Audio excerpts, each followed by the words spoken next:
मुंबईचा महापौर कोण आणि कोणाचा या प्रश्नाभोवती महाराष्ट्राचं राजकारण फिरू लागलंय। त्याचं कारण आहे मुंबईकरांनी कोणत्याही एका पक्षाला स्पष्ट असं बहुमत दिलेलं नाहीये। ज्या महायुतीला बहुमत मिळालंय त्यांच्यात महापौर पदावरून जोरदार रस्सीखेच सुरू झाली आहे। भारतीय जनता पक्ष सगळ्यात मोठा पक्ष झाला, पण स्वबळावर महापौर बनवण्याचं संख्याबळ एकट्या भाजपकडे नाहीये। त्या शिंदेंच्या शिवसेनेकडून महापौर पदाची मागणी होऊ लागल्यानं भाजप समोर नेमके पर्याय काय आहेत, शिंदेंच्या हालचाली नेमकं काय सांगतायत आणि त्यासाठी सत्तेच्या गणिताची कोण कशी जुळवाजुळव करतंय जाणून घेऊया या खास रिपोर्टमधून। मुंबई महापालिकेत कुणाचा महापौर? महापौर पदासाठी भाजप सेनेत रस्सीखेच। शिंदेंची शिवसेना ही महापौर पद मागणार।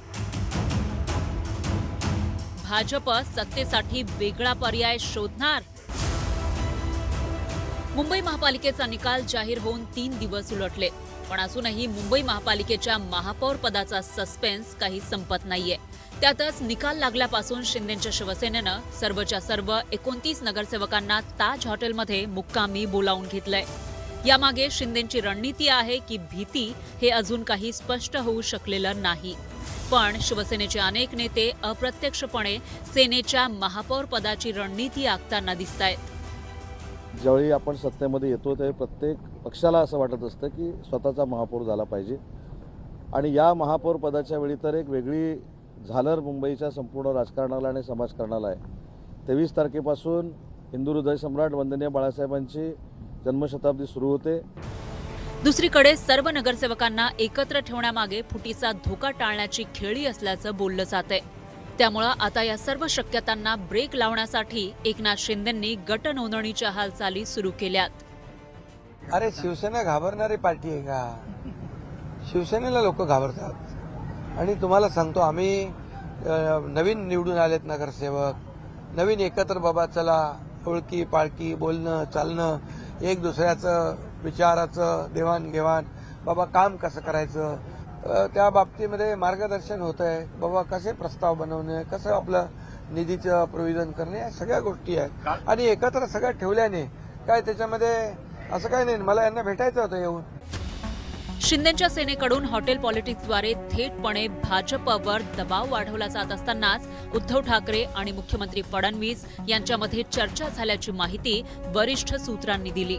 भाजप सत्ता स्थापन करत असल्यास ठाकरे गट भाजपच्या पाठीशी राहणार असल्याची माहितीही वरिष्ठ सूत्रांकडून मिळतेय। महापौर निवडणुकीच्या वेळी ठाकरेंच्या शिवसेनेचे नगरसेवक अनुपस्थित राहणार असल्याची माहिती वरिष्ठ सूत्रांनी दिली आहे। असं झालं तर सभागृहाची संख्या 162 होईल आणि बहुमताचा आकडाही 82 होईल। यानुसार भाजप शिवसेनेच्या मदतीशिवाय स्वबळात स्वतःचा महापौर बसवू शकेल। फडणवीस आणि ठाकरेंच्या चर्चेच्या बातम्यांनी राजकीय उलथापालथची शक्यता वर्तवली जात असतानाच भाजपच्या मुंबई अध्यक्षांनी ज्यांना विकासाच्या प्रवाहात सहभागी व्हायचंय त्या सगळ्यांचं आम्ही स्वागत करतो असं म्हणत कुठलीच शक्यता फेटाळली नाही। ठाकरेंच्या शिवसेनेनं मात्र फडणवीस ठाकरेंची चर्चा झाल्याचं वृत्त फेटाळलंय। 2017ची परतफेड असं म्हटलं जाते, कारण 2017ला अवघ्या 2 जागांचाच फरक होता। 82 भाजप होते, 84 शिवसेना होती। त्यावेळेस देवेंद्र फडणवीस आता 4चा फरक आहे। आता 4चा फरक आहे ना। आणि तुमचा सहकारी पक्ष जो आहे हा पाण्यात देव घालून बसलेला आहे की भाजपचा महापौर होऊ देत नाही म्हणून। आता त्या दोघांमध्ये काय होत आहे त्याचा आधी निकाल लागू द्या, मग आम्ही आमचे देव बाहेर काढू। मी तुम्हाला एक गोष्ट स्पष्टपणे आणि जबाबदारीने सांगतो की महायुतीचा महापौर मुंबईच्या महानगरपालिकेमध्ये विराजमान होईल। जे महायुतीचे 118 नगरसेवक निवडून आलेले आहेत त्यांच्यापैकी एक कार्यकर्ता किंवा कार्यकर्ती, नगरसेवक किंवा नगरसेविका हे मुंबईचे महापौर होईल। नरेंद्र मोदीजींच्या विकसित भारताचं स्वप्न साकार करण्याकरता आणि देवेंद्रजींचं विकसित महाराष्ट्राचं आणि विकसित आणि सुरक्षित मुंबईचं स्वप्न साकार करण्याकरता जे या विकास यात्रेमध्ये सहभागी होऊ इच्छितात त्या सर्वांचं या ठिकाणी स्वागत आहे।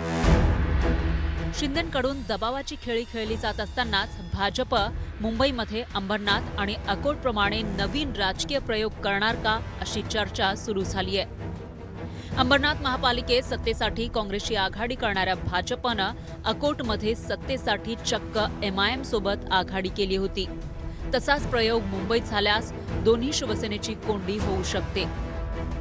महानगरपालिका निवडणुकीमध्ये काँग्रेस आणि MIMच्या नगरसेवकांसोबत संपर्क साधत वेगळी राजकीय समीकरणं साकारली जावी यासाठी चर्चा सुरू असल्याची शक्यता आहे.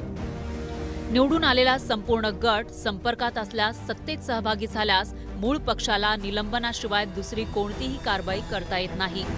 पक्षांतर बंदी कायदा लागू होत नाही. काँग्रेस आणि MIM भाजपसोबत जुळून घेणं ही अभद्र युती जरी समोर दिसत असली तरी यातून भाजपला ठाकरेंची आणि शिंदेंची ताकद कमी करण्यासाठी मदत होईल अशी शक्यता असल्याची राजकीय वर्तुळात चर्चा आहे. या दोन्ही पक्षाच्या मदतीनं 89 नगरसेवक असलेल्या भाजपला 24 काँग्रेस आणि 8 MIM नगरसेवकांसह 121 नगरसेवकांचा पाठिंबा मिळेल, ज्यातून सहजपणे बहुमत गाठता येतं.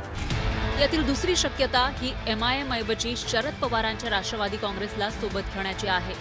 भाजपचे 89, काँग्रेसचे 24 आणि पवारांच्या राष्ट्रवादीचा 1 नगरसेवकही संपर्कात आल्यावर भाजपला 114 संख्याबळ गाठणं सोपं होईल. हे सगळे पर्याय असले तरी यातील कोणता पर्याय भाजप निवडतं हे अद्याप अस्पष्ट आहे.